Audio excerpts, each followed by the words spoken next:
বিসমিল্লাহিররহমানিররহিম।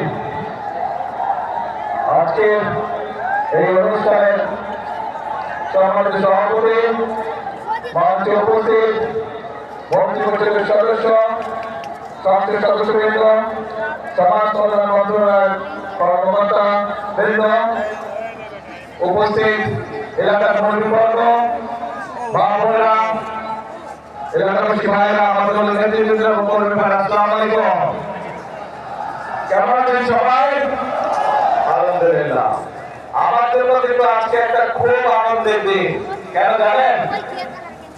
আজকে থেকে কয়েক মাস আগে যখন নির্বাচনের প্রথম প্রচার অভিযান শুরু হয়, আমি সিলেটের পবিত্র মাটি থেকে সেই প্রচার অভিযান কাজ শুরু করেছিলাম এবং সেই দিনই সিলেটের জনসভা শেষ করে আমি হবিগঞ্জে যখন জনসভা করছি, সেই সময় আমি হবিগঞ্জের জনসভার মঞ্চ থেকে বলেছিলাম যে বিএনপি যদি সরকার গঠন করতে সক্ষম হয় ইনশাআল্লাহ, তাহলে আমরা আমাদের চা বাগান শ্রমিকে যে সকল মায়েরা কাজ করে তাদের জন্য আমরা ফ্যামিলি কার্ড দেব।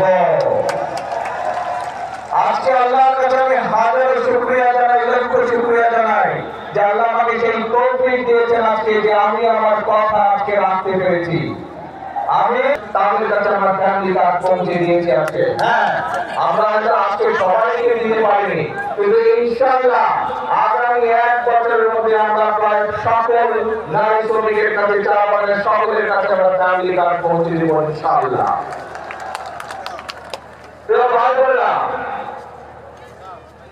বিগত 17 তারিখে ফেব্রুয়ারি 12 তারিখে নির্বাচনে এই বাংলাদেশের মানুষ বাংলাদেশ জাতীয়তাবাদী দলকে নির্বাচিত করেছিল।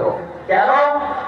কারণ আমরা সেই সময় মানুষকে বলেছিলাম যে আপনারা যদি আমাদেরকে নির্বাচিত করেন, আমরা জনগণের জন্য কাজ করব। প্রথম একটি কাজের কথা বলেছিলাম, সেটি হচ্ছে আমরা বিশ্বাস করি এই আমাদের প্রিয় মাতৃভূমি বাংলাদেশকে যদি সামনের দিকে এগিয়ে নিয়ে যেতে হয়, তাহলে সকলকে একসাথে আমাদের সহযোগিতা করতে হবে, সকলকে একসাথে কাজ করতে হবে। এবং সেজন্যই আমরা মনে করি যে পুরুষদের পাশাপাশি আমরা যদি নারীদেরকে